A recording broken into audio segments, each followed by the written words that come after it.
we cannot replace a Jarin or a David or a Michael. You can't replace them all, right? And that's where when people leave companies, that's where the strife is. But I could probably replace half of you, right? And that's not to say that you're actually replaceable. There are functions of your job that can be outsourced. And what are those? What are the things that we can make easier? And maybe think some of our coordination of our meetings and stuff like that. Like, can that be outsourced? Welcome to RevOps Rockstars, in pursuit of unicorns. I'm David Carnes. And I'm Jarin Chu. Join us as we interview RevOps leaders to explore the challenges they have faced, the biggest lessons they've learned, and what they think makes a RevOps Rockstar. This show is brought to you by OpFocus, on a mission to help companies run their businesses better by letting you focus on growth while we scale your operations. Let's get this show on the road.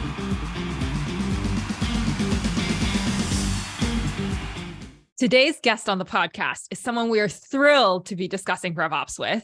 He specializes in sales operations through process improvement, reporting, analytics. His areas of expertise include go-to-market initiatives, sales metrics, forecasting. He's also someone who knows Salesforce like the back of his hand.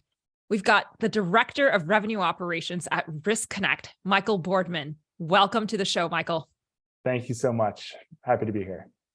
So, Michael, we're thrilled to have you on the show, and we really enjoy starting by asking the question, what's something in RevOps that you had to learn the hard way? I feel like you opened it up with the hardest question of the entire show, just probably to break the ice. But the one thing that we learned the hard way, or I learned the hard way rather, is picking the wrong technology because I wanted it, not what the field was asking for. And I go back a couple of years I was coming out of LogMeIn, and I thought there was this one cool tool that would save the planet when it came to helping our sales team. And it wasn't actually a need. So it was just one of those really humbling experiences of acknowledging many years later of I made a mistake. I'm pretty sure that was ripped out about 2 or 3 months after I was there. But it ended up being one of those things I fought for, I thought was important. It really wasn't asked for from the business, which is a huge learning, I think, in all of sales and or revenue operations. So that makes you, think, is there a way to bring in others in, whether they're stakeholders, get their feedback, and, to what degree can you trust all that feedback if somebody just had a terrible experience before, but that may not be related to this situation? How have you dealt with that in the years since? Yeah, when I join an organization, I spend a ridiculous amount of time talking to people. I know in past lives, I survey the field. I truly do a one-off survey of what's working, what's not working, and like, what do you like?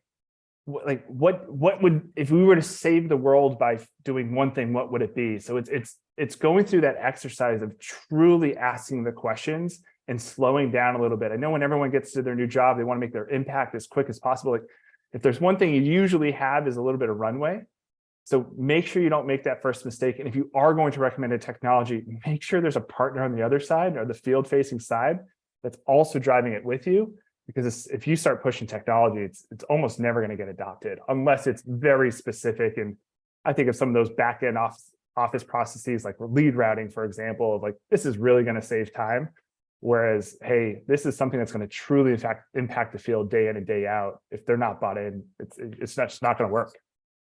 That is a powerful question. What is one thing we could do to save the world? And I think your advice about slowing down is so meaningful too, because sometimes when we're jumping into a new environment, it's hard to kind of discern what are the urgent asks from the most strategic, most impactful asks. Are the asks actually aligned? Do people agree that it's a problem? Those are all things we've got to do, essentially our due diligence when we are joining a new company. Yeah. And I think consulting was one of the best things that I did, was go out to the field and you start playing with a couple different types of personas. One, you're usually brought in by an executive, right? This executive has a vision or has identified a problem or whatever it may be. And then you're also probably there because something's not working the way it should. So why are you there? And it starts with, what is the biggest revenue impact that you can start with? And I know that it's still from my scale up days, it's true, right? You're trying to make an impact on the biggest thing possible. And that's driving pipeline, helping close deals, conversion rates, retention, whatever it may be. At the same time, you got to get a couple of those wins. And so you're kind of playing two personas right now. You're playing persona number one of the person paying for the check, if you will, from consulting. At the same time, trying to get some buy-in from some of your peers that you're going to have to work with, and understanding what are the true needs of the business, because that's the stuff that can help driving and make it a little bit easier down the road. So it's kind of playing that consulting balance card between highest revenue impact, but also the highest business impact on the back end might be a huge change that you got to get moving, or the data you're trying to collect early. I love that you're taking account of two sets of stakeholders. One is, of course, your peers in the actual business execution role needs to experience a positive impact. And of course, what you said about making sure there's maximum revenue impact, any CFO hearing that would be so moved to know that, hey, within the first 30, 60, 90 days, you have that on your radar as well. And that is what garners a lot of goodwill to actually move forward with larger strategic initiatives. Correct. Absolutely. Let's bring the conversation specifically to the company you're at right now, Riskonnect. My understanding is that it serves a whole variety of industries: healthcare, retail, manufacturing, FinServe, transportation, aerospace, energy, et cetera, et cetera. You're at about 800 employees, and you've raised 2 rounds of private equity funding thus far. Start off by helping us understand, what does Riskonnect do? So Riskonnect is a platform that does integrated risk management. So think of anything associated with risk and how your consumer and or partner and or customer, whatever it may be, assumes that risk, right? And how do you then optimize the back end flows to say, hey, we have a complaint or insurance claim or whatever else it may be. At the same time, and this is where I came from, that was through an acquisition, it's the what if scenario. Like, what if there's a hurricane in Florida? What do you do? That's all associated in your risk, and what are the business flows that fall out of it? So it's one of those big things of Riskonnect putting together, and hence why a couple of the private equity rounds were put in place to do organic and inorganic growth over the next X number of years, to focus in on how can we create the best integrated risk platform across the business or across the world. How big is your sales team, with your company being around 800 folks right now? And comparatively speaking, what's the size of your RevOps teams to support sales and marketing and all the other functions? Sure. It's about, I'm trying to think how many comp plans I just did. So it's, depending on how you count it, between BDRs, CSMs, salespeople, it's about 125 to 150, because it's about 125 to 150 comp plans. As for RevOps, it's a pretty eclectic group of characters. So we have a really good, strong sales ops group. There's about 10 people between deal desk, S functions, traditional CPQ management. We then have, let's say, a team of operators. There's about 5 or 6 of us. And then there's also a technical operations team that's about 2 or 3, and then some contractors as well. So I would say the extended community is somewhere probably about 15 people, give or take, depending on the function that you're focused on. But it's definitely a diverse team of a bunch of groups that are essentially matrixed together one way or another. No one reporting to one central role, but nonetheless, all kind of working together. So you're saying that your teams are more of an alliance, a coalition of the willing, where you're working together on similar initiatives, but they do still roll up to specific functional areas within the business. It's probably the best way I've heard it described as a coalition. I like to think of the Jedi Council sometimes. But yeah, I think that's how RevOps is now becoming. It's whether it is consolidated, great, but more than not, it's actually the other way around, that you're really creating that alliance, if you will, Jarin. I think you said it properly, of how do we all work together? Because I do like the functions rolling up more and more into the actual business functions. I think it allows for that extra area of expertise, whether it be CS operations with Gainsights of the world, or the Pardots, Marketos, and then we all do a pretty good job of realizing, what are you working on? Because that impacts what I'm working on as well. Tell me a little bit more about how you stay aligned, especially because there isn't a central person or a central point where everyone is rolling up into. How do you ensure that if several teams are impacted by a certain tool, let's say you mentioned Gainsight, CS might be heavily on it, there might be other teams using it, CRM is always across multiple functions. How do you ensure you're in lockstep with each other, and what types of initiatives have you seen that work well recently?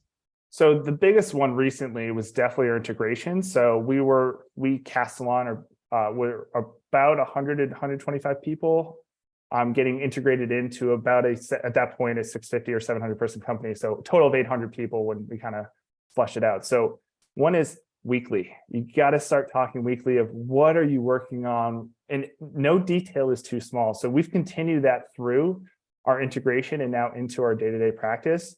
I know the group at Castellan was a pretty close-knit group. So we would speak weekly. And then I always picture as just a mini triangle, if you will, of let's say me being a RevOps, like I don't need to know every single detail if let's say CS and marketing need to have something, but as long as they're aligned, we're kind of in line, right?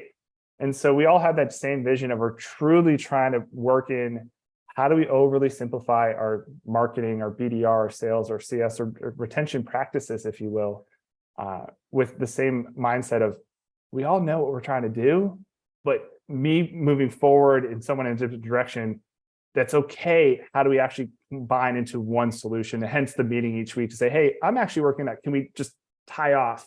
And it's not even augmented, but it's more of a tie off. How do we work together to say, hey, that's close enough to what I'm working on? And then also know where to break from what we're trying to do. Like, yeah, it's close enough, but I really need this one specific thing over here. Yeah. And I think the interesting thing about the coalition approach is that each team needs to have, of course, good faith in the others to play nice and work together.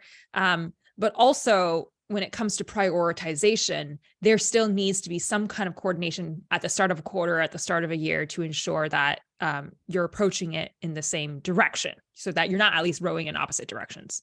Yeah. And whether small or big, I know when I was at a smaller company, I was basically that person. It's actually nice being part of an acquisition every once in a while is that you don't have to be that person anymore. And it's just the bigger the organization, the bigger the role that takes. So sometimes it is your COO, CFO, leader, technical leader, whomever it may be. It's where it bubbles up and where's that crossover actually exist. How do you determine what types of initiatives you handle in-house? You've mentioned earlier in your kind of team structure, you've got some external folks that are also helping out or contractors. What are the types of things that you try to outsource and how do you make that determination? I'll probably have to go back to my Castellan days to answer that question. And it ends up being a little bit of bandwidth and skill set. I know when I was at Castellan, we had 2 contractors. Even previously, there's always some sort of contractor seems to be hanging around RevOps these days that is your Salesforce expert. So I try to do the bigger projects that someone in-house couldn't handle, right? Or I don't have time for it or whatever else it may be. If it's something simple, and let's assume it's a simple workflow for a second, is this going to take like an hour? And if it's an hour and I just need a distraction from my day or whatever, like I've been working on something else for way too long and I just need a distraction, like sometimes I'll just do it because like, oh, I kind of want to figure out what to do and it might be a little pet project. But usually if it's any more technical than a field creation and I know it's not going to impact anything, I want to outsource it as fast as possible because that's then preventing me from doing something else. And usually that's something else just because we're usually in-house resources in revenue operations. It's usually some call from a very senior person said, why aren't you doing it? And if your answer is responding of, I need to go create this backend workflow, and they're like, what does that do? And you can't explain it. It's not going to help you become more strategic. And so what ends up happening is you get caught in the weeds a little bit and you kind of move to the back office. So I also don't like maintenance personally. So whenever I hear someone that loves Salesforce, like my eyes open up, it's like, oh my God, this is great. This is going to be a great partnership because I don't love that stuff. I like designing it. But when it comes to the execution, I really love working with people that love working in the back office. And therefore, I try to outsource that because it's not my sweet spot. I know how it works, but it's not what I enjoy doing every day. I think that self-awareness as a RevOps leader and up and coming leader within the business is so important because I think outsourcing what we're not good at doing or what we prefer not to do is easier. And like you said, doing it as quickly as possible is important because there's an opportunity cost. But as we continue in kind of the breadth of the types of initiatives we take on, what becomes even harder is outsourcing what we're good at, right? When we do need to spend time on some of those more higher level thinking, strategic initiatives that you simply can't ask someone else to do. I think that handoff, that transition is a must that we have to learn how to do. And it's essential in order to be able to make it to that next level. And I think that's everything, right? We cannot replace a Jarin or a David or a Michael. You can't replace them all, right? And that's where when people leave companies, that's where the strife is. But I could probably replace half of you, right? And that's not to say that you're actually replaceable. There are functions of your job that can be outsourced. And what are those? What are the things that we can make easier? And maybe think some of our coordination of our meetings and stuff like that, like, can that be outsourced? And no different than we do in our houses sometimes, right? We have someone clean our car. Like, I could do it. But it's little things, like, what are the little things you can outsource? Yeah, absolutely. And, we've seen it really firsthand over the years, working with some of the same very talented RevOps leaders as they've taken steps through, each phase of their career, moving up and up and up.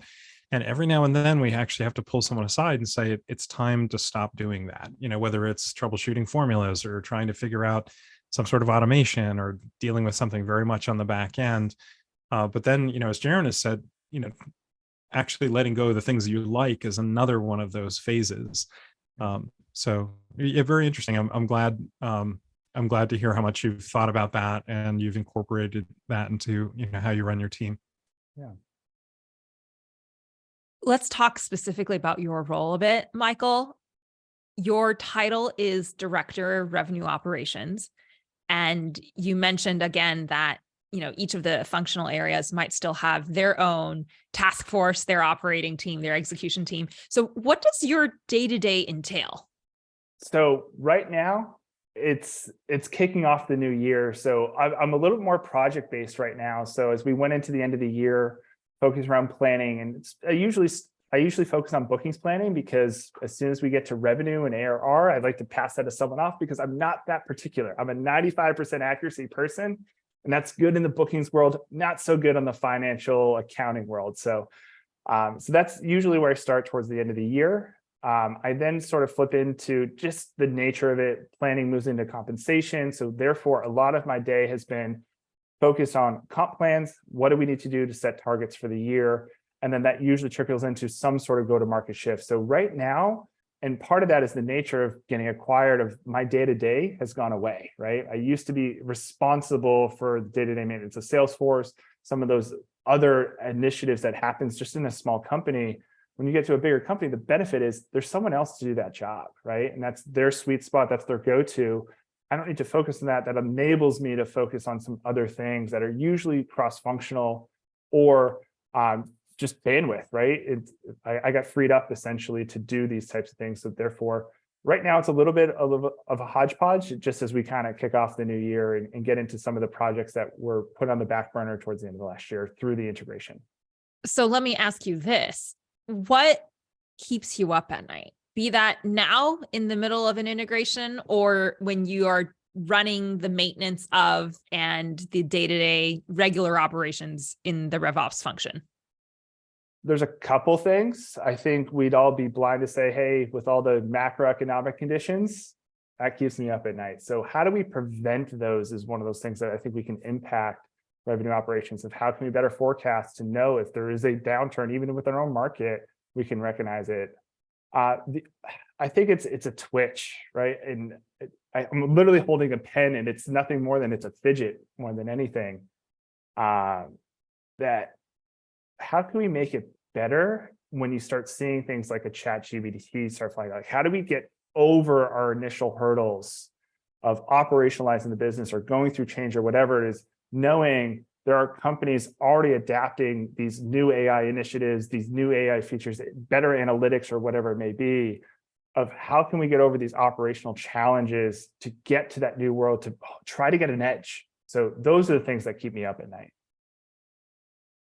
It is so interesting. I saw a really interesting piece where somebody had asked a question of one of the tools, let's say it was ChatGPT, and that might have been a few months back, and then it asked the same very, very specific set of things that it wanted, and the response the second time around was order of magnitudes better and more sophisticated. And I actually know it was a logic puzzle, and the AI got the logic answer incorrect the first time, but solved it the second time. And it makes me think of like Deep Blue and some of these, chess games and other things way back in the 80s and 90s, improving and improving, and then finally eclipsing the grandmasters. But I wonder if we're seeing that progression. And so I'm excited that keeps you up at night too, because we've really got some amazing opportunities coming. And I think that's why we need to simplify, right? Like, how do we simplify? How do we get revenue operations in place? And it's about how do we operationalize that structured information to then go analyze the unstructured stuff that we don't know how to analyze yet, right? Like, I know one of the things I got excited about was the Salesforce, Tableau, and Slack integration. Like, how's that going to work, right? You think they're kind of crazy and off the beaten path a little bit, but that's a very different customer experience. So how's that going to integrate through the next wave, plus whatever else we don't know yet? And at that point, that was before ChatGPT hit the news and all the other things. So intriguing. So I'd love to shift gears and talk about cross-functional corporate level initiatives. Which of these are you owning? You mentioned comp plans earlier. Certainly those touch a number of groups. Tell us about that in your current work environment. So because it was, let's say, 3 companies coming together, the big company Riskonnect acquiring 2 smaller companies, Castellon and Active Risk last year, everyone had their own way of doing comp. There was Excel spreadsheets, there was things like Exactly. We had a thing called Captivate. So we had all these different tools out there.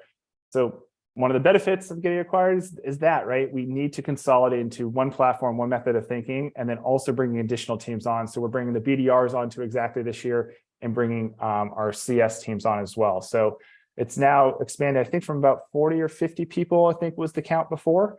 And then also now bringing it to about 125 folks, 150 folks that will ultimately be on comp plans, and then upgrading Exactly. So what was installed a couple of years ago is just, it's time to adapt and grow it into how do we make it more operational. So that's been the biggest one right now that we're focused on. Yeah. We really love asking about interaction with board and investors. It sounds like you've had some interesting experiences. You've gone through the acquisition process and responded to due diligence. Can you tell us about that?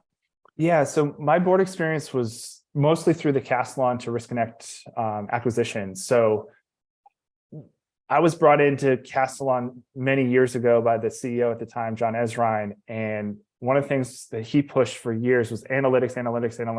So we spent a lot of time getting our data right. There's a lot of people just beyond me, our marketing ops people, our CS ops people, like our finance people. There's a really good team that we had that was really focused on this, including one FP&A person that we had as well. So getting that data right was about a 2-year journey, knowing that some of these questions that people are going to ask through due diligence was, what's the value of pipeline? What things do we need to know? Like, where's the drop off? How did it trend? Is this good? Is this bad? Is there anything predictable that you can have in? So one of the coolest projects was the first half of 2022 was being almost, I'll call it the lead analyst of aggregating all that information, working with the PE group, working with the investment bankers as well, of getting all that information into a reasonable sized data set and being part of that sell, which was a busy first half of the year for sure, but it was definitely eye-opening to what sorts of questions are being asked through due diligence and what do you need to have, which only helps later on is, hey, we need this data if we're going to sell again or exit again. Yeah, I think it seems like an incredible experience. I'm glad you had that. How about your involvement with preparation of board materials? Sure. So right now, my focus is mostly to sales. So as much as I am revenue operations, I still focus sales predominantly. So we just made a switch about a month or so ago that I'm responsible for putting the board slides together for our sales leader. I still do some back-end support. I know because we were acquired, there's always those residual questions of how's like Q4 doing, how's Q1 doing. So providing some of that context just because I was responsible for forecasting at Castellon. So usually a little bit more man behind the curtain sometimes it feels like, where it's like, hey, Q4, how did that compare year over year? So always being able to provide some additional context or putting together the actual slides, or here's some example commentary that we could put into the talk track. I'll type it up for our sales leader, finance leader, whomever it may be, and then they can augment as they see fit or which message they want to share. So as a tech consulting firm, we pretty much guaranteed have to ask about, is there a tech stack tool that you just couldn't live without? There's probably like 2 or 3 depending on the use case. I'm a sucker for Gong. I still think there is a world that we still don't fully understand, and that's processing and I go back to processing unstructured data of, I feel like I can get more about competitive intelligence by looking at Gong than my own CRM. So there's something there that like I still think is under tapped that we can continue to drive further. And then the other one, it depends on the use case, but it does exactly what you need it to. I like distribution engine. There's a couple guys that are based out of the UK that put together, I think I found them in like 2015 or 2016. It was a bunch of years ago. And it just solves the one problem you need, is to route leads. And that's it. And you can ask it to do a couple other crazy things. I know they've developed the product quite a bit, but they are just the nicest group over there. I think I bought them 3 or 4 times between consulting or different companies. And they sent me biscuits one time. And I don't know if it's the biscuits talking, but they're just the nicest group that truly just solves a need. I need a faster way to route leads from marketing all the way over to the BDRs. So those are probably the 2 for very different reasons. Yeah, it's quite an endorsement. That's great. Yeah. How about I think you've shared with us before a real affinity for reporting. Where do you go for an at-a-glance view? I usually get involved with the forecast fairly early on. It's always where I start when I think of a consulting engagement or going in, because it truly tells you the health. It's a couple of indicators. If you're underperforming against forecast, it's usually a lack of pipeline or a lack of inbound flow. And inbound, let's just say from inbound, outbound marketing in general. If you're overperforming, you're probably not setting expectations the other way into your sales to CS handoff, and then ultimately it kind of trickles over to retention. So if we do sales bookings forecast into retention, you'll start to get a quick view. So where do I go? Is I start listening to those forecast calls. Usually my job is to help enable or make it better or whatever. So at that point, I'm like, okay, here's current process. How do we improve? Where do you improve? And that's where I start pulling back the onion ever so slowly of, hey, did you hit your forecast yay or nay? What's the size of pipeline in terms of like relationship to the balance? Like, is your pipeline all in early stages or late stages, right? I then start looking at pushes, like how much do you push? Because one of the analyses I start looking into is, hey, how much comes in month 1, month 2, month 3? And let's just presume it's a quarterly based company. So where do I go for the high level view? I usually start with the forecast, and depending on how that is working, it will then start trickling me over towards perhaps inbound or towards retention, depending on how the forecast is performing. That makes a lot of sense.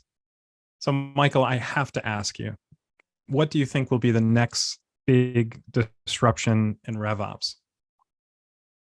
It's the unstructured data. And I know this isn't necessarily new, but so much of RevOps is focused on, hey, how do we get process? How do we get better data? That's all in a structured environment right now. It's how do we get better contact information? How do we get better forecasts? Like, how do we get our sales teams to put in the right stage? Everything that's in the future is unstructured. And so how do we get this information from, again, the Gongs of the world or whatever else is out there, ChatGPTs, of how do we actually enable the team either to confirm this unstructured data as structured data, or how do we kind of forget about and use the CRM as a data warehouse, if you will, and just start pushing people towards these, and they're almost free tools at this point, right? And then how do we actually measure, manage, and all these other things? I know a question I get from marketing all the time is, how do we measure communities? And so like, I know most of the times I evaluate a tool, it's through a community, and it's never even, before I even get to the vendor, I've already pretty much made a decision. So like, how can we start attacking and reviewing and analyzing whatever it may be, this unstructured data, and bring that into and consume that into our very structured worlds? And I know people are doing that today. I just think it's, how do we do that in mass? And so therefore, David, kind of answer your earlier question, how do we get to automation of this structured data and as out of the box as possible, right? We need to get over that as fast as possible to start thinking of how we can impact these teams. And this is where I might counter my very top of the hour statement of pushing technology, but pushing technology that can truly help, right? To make it easier or whatever else it may be. That's the new world. I think what's fascinating about your observation of this trend, right? How do we make sense of the world, which is inherently unstructured, in this business context that is actionable, immediately applicable, for sales teams, marketing teams to be able to use? That is such a huge problem, right? Yeah. And we're seeing these revolutionary tools come out where they are making sense of, to us, unstructured data and presenting it in a structured way. But I think the other thing you're calling out here is, when there are disruptive technologies out there, how do we really quickly make that accessible, so that our teams are not falling behind when our competitors perhaps are adopting and experimenting with, these new high velocity platforms out there? I think that's a huge question. And just buzz, right? I mean, I think of Instagram or TikTok or any of these things, that they're just trends. And even if it's just a trend, people like it, right? That's how you get your name out. That's how you get your brand out. Like, does it work? Sometimes we don't know. We don't know TikTok was going to be great until all of a sudden TikTok was the biggest thing on the internet. So it just moves so fast. And I know what, in the last couple of days, Google and Microsoft in general have announced these AI features. Like, that's quick. It's just trying to ride the wave. Yeah, I had a conversation maybe a month or two ago with a CMO group that I'm a part of, and folks in that group were recommending, like, hey, you've got, in a typical marketing world, you've got maybe 60 to 70% of your effort and investment in resources on what is kind of like proven initiatives, right? The things that not only keep the lights on, but the bread and butter of what you need to do. And then, some of the folks recommended, hey, you've got something between 10 to 30% where you would want to allocate to experiments, things that are coming up throughout the year, things that you may not have planned for, but that allows for the allocation of availability in an ideal world to be able to experiment with things like ChatGPT, which people probably would not have expected, when they were planning for fiscal 2022 at the start of the year, right? Like, it came out and it kind of transformed everything. And now we just, we want to try to incorporate it as much as possible into our operations. So I think there's probably a way to accommodate with that allocation of investment and time in order to enable fast response time and providing the teams with the latest and greatest as an experiment. And I think that's where you have to stay. And this is where I think RevOps is that crossover world of, like, you have to stabilize, right? As much as we want to say ChatGPT is the wave of the future, we've seen all these fads all of a sudden go away in 3-4 weeks, right? And so let's not lose sight of, here's what got us there. Let's continue to experiment further or farther and farther rather. But nonetheless, focus. How do we leave this 10% or automate what, David, I think it goes back to what you're saying, like, how do we automate or offload? We need to offload the stuff that can be done or outsource whatever can be done. So we can kind of say, here's how this can be incorporated, or an idea that we can continue to just evolve with. So bunch of different ways we can tackle this that we're definitely trying to figure that out. Yeah, it's a really exciting time to be in tech and to be at the cutting edge of tech right now. Yeah, for sure. Michael, let's talk about you. We've been talking about your work, we've been talking about your team, but let's actually dig into your background. First of all, please tell our listeners where you're dialing in from today and how long have you been there? So I live in Italy, been here for about a year and a half, with just under 6 months to go. My wife's in the service, so we got stationed here a year and a half ago. So I've been eating pasta, drinking wine, and traveling through Europe for the last year and a half. So it's been a good run. Living everyone's dream life, loving it. But prior to this, you've only been in Italy for the last couple. You got your undergrad, I think, at UC Boulder with a BA in economics and history. You've also gotten a degree from Macquarie, which I've also been at and studied at, which is really exciting. You've gone through a ton of ops roles in the last number of years. More recently, you were an ops advisor. You've been a manager of RevOps previously, Scale Up on Demand, sales ops manager at Crimson Hexagon, lots of spots, great, well-known brands in kind of the Boston area. Tell me a little bit about how you actually got into SaaS RevOps. I remember being in orientation for college, and there was a stat that said 1 in 3 people that start engineering end up being engineers. So I am one of those people that is an engineering dropout because I couldn't pass physics. But the things that I was good at, I have 3 A's in college. 1 is coding, 2 is photography, and 3 was architecture. And so there was clearly something missed as I was either going through high school or going through college of like, I would have been a perfect candidate for computer science because I didn't understand how the human body worked or how physics works, but I could read coding and read logic and creative enough to start thinking of how things can work and what the world around us kind of looks at. So I had an internship in college that got me over to EMC into the RSA world. Just kind of fell into it from that perspective, but my focus was always, I got really sick of fixing data at the report level, and I really wanted to get into fixing the problem. So I went from being a trained analyst at EMC and RSA through LogMeIn, who had a really good sales ops or revenue operations team, whatever you want to call it at the time.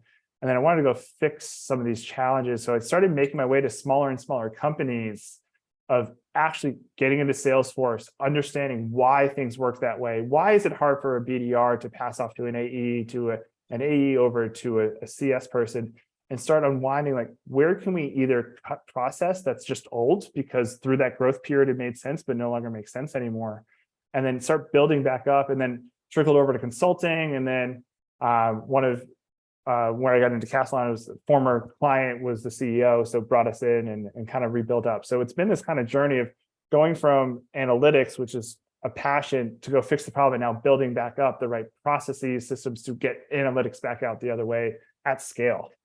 So that was kind of my journey of definitely bouncing around the Boston tech scene for a while and starting to fix the problems and then building back up, getting back to analytics, which is really what I like to focus on. You are not joking when you said you're passionate about analytics. I mean, in order to solve the problem, I love it. You're like, I'm sick of fixing data at the report level. How do I fix it at the start when the data is inputted, when the data is captured, and that suckered you in? Yeah, right in.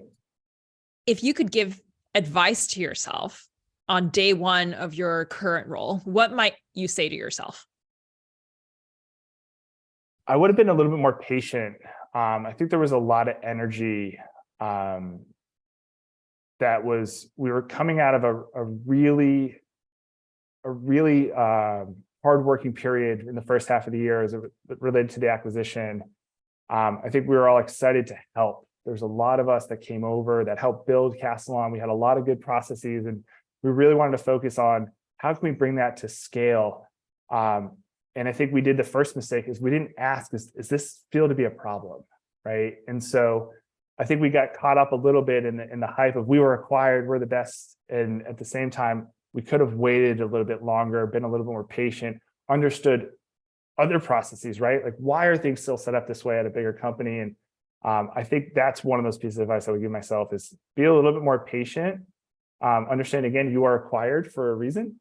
And some of that reason is not necessarily your internal process. It's usually your client base and the ARR and all these other things. So spend a little bit of extra time understanding current process in the bigger world before you start impacting change, which I think we all fail at every single time because we think we have an idea and some of it works, right? But you can always be a little more patient off the front because you're working with new people, new processes that you still don't know why they are that way. So, Michael, reflecting on this amazing run you've had in RevOps, I think we're lucky that engineering wasn't your path. So we've got you down the RevOps path. Taking a big step back, looking into the big bright future, what's out there on your career bucket list? I'm really curious what you're thinking about and where you're headed. I've been fortunate. Right now, I have probably about 2.5 years to really just settle in for a little bit. My wife gets out of the military in 2.5 years, and we want to take a break. I'd be right around year 15. And so right now I'm kind of pushing towards that I really have about 2.5 years to try to lock in, and then we get to take a break. But as it relates to like the bigger picture, there's a lot of things I want to start exploring. I want to start designing little applications for people, whether it be people in RevOps or people around RevOps. It's how do we make those things easier? Is there automations, David? I keep coming back to this. Like, I don't know yet, but there's definitely things that can help. So I definitely want to get a little bit more in the product side of things and starting moving to something probably a little more tangible as it relates to how do we take revenue operations into whether an e-commerce space or something perhaps that goes a little bit more to the consumer than a B2B situation. So short term, it's a little more focused in on how do we get to my wife get out of the military? So a little more personal. At the same time, how do we relate what we learned in the revenue ops tech B2B space, either at B2C and at scale, therefore, because there's more information, more data, or flip it into how do we create little tools and gadgets and widgets to really help it? And that's where I think of a distribution engine as a perfect example of that, where it was just started as a little widget and grew into what it is today. So things like that. Yeah, that's awesome. So leading RevOps is pretty intense. What do you do to unwind from the insanity of your role? I travel. I go on vacations that my phone doesn't work. I just got a drone. That's been really fun. So photography has always been a pet project of mine. So I got a little tiny backpack that I throw a camera and a tiny drone that I kind of just go off wandering, whether that be in a new city or out in the woods somewhere going hiking or skiing, and just kind of play outside is really my thing. That sounds great. And where do you turn for resources for RevOps learning? I think there's two sides to that coin right now. I think one, there's not a lot of learning, right? I think, what's that book? There's that one book that I think was written in the 80s about the introduction to sales ops. Was it Adobe or ADP or one of those groups? I can't even remember what it was. I read it probably 5 or 10 years ago at this point. So from that perspective, there isn't a lot, but now I think there's a lot of people that are getting blogs out there. There's a lot of communities out there that are trying to get this word out, right? There's a lot of podcasts out there as well. So I think it's one of those things, there is no book on RevOps, hence why we're all kind of trying to figure out via podcast communities and blogs, or LinkedIn blogs more specifically. And is there anyone else that you think would be a fantastic guest on the RevOps Rockstars podcast? There's a couple out there. I think you can kind of go a couple different ways. I know one of my mentors was Drew Mullen. Drew Mullen used to be a mentor of mine when I was at RSA. There's also some awesome people that are coming up. There's Taylor Young that used to work at Terminus. I know she just moved over to Bazaar Voice. And the cool thing about Taylor, she's coming from customer success. I think we focus so much around revenue operations as we focus on marketing, sales, and maybe even finance, but we rarely really talk about this from a CS perspective. So Taylor's been really good. And then I know you all know Phoebe up in Boston. Phoebe's just an absolute rock star that I cannot speak more highly of someone that loves to get in the weeds of. And so I'm really curious to see how Phoebe's doing a lot over the last couple of years of moving out of that individual contributor back office and really promoting herself into a very strategic thinker. So those are usually my. I saw her last week for the first time in a very long time, and she's doing great. That's awesome. Michael, you've mentioned a good number of folks just now in terms of folks who've inspired you, folks who might be good for the podcast, and maybe for others to be able to follow. If others found this conversation enlightening and inspiring, where can they find you on the interwebs? On the interwebs, my phone's a little wonky, knowing that I live in Italy. So we'll stick to LinkedIn right now. So that's probably the first one. I am on the two communities right now, the RevOps Co-op and WizOps. I'm guilty that I don't follow it that closely, but I am there as well. So every so often I'll check in, see how everyone's doing, but LinkedIn's probably the go-to right now. That's great. And where can folks learn more about Riskonnect? You can definitely go to riskonnect.com. That's one. Follow us on LinkedIn, or it's probably the other one. But there's a lot of events out there that are coming up. So keep an eye out on those event lists and focus on riskonnect.com. They're all listed there as well. Michael, it's been such a pleasure having you on the RevOps Rockstars podcast with Jarin and I this week. You shared so many things during this session. You talked about the lesson learned of picking a technology because you wanted it, but maybe the field didn't want it and regretting that later. You shared the idea of the weekly Jedi Council. I'm going to borrow that. I think that's a fantastic name for, just elevating this thing that actually probably is a good thing to get stakeholders talking to each other to make sure that these, different cross-functional teams are operating smoothly. Also, I think you've inspired me. It's been forever since I was last in Italy. So I want to make it back over. Yeah. So really, it's been a really special episode. We thank you so much for sharing your experiences with our listeners. Thank you. And I want to, of course, thank all of our listeners, our subscribers. We're loving the interaction and comments you're dropping on social media for us. Again, the podcast is available on all primary streaming platforms, including Spotify, YouTube, Apple Podcasts, Google Podcasts, etc. So if you haven't already, recommend the podcast to someone and subscribe to the podcast. Michael, I had so much fun chatting with you today. I love the conversation about ChatGPT. I love the first question you came out knocking it out of the park with, which is around what is something, if there was only one thing you could do to save the world in RevOps, like what would it be? I'm going to definitely keep that in my back pocket.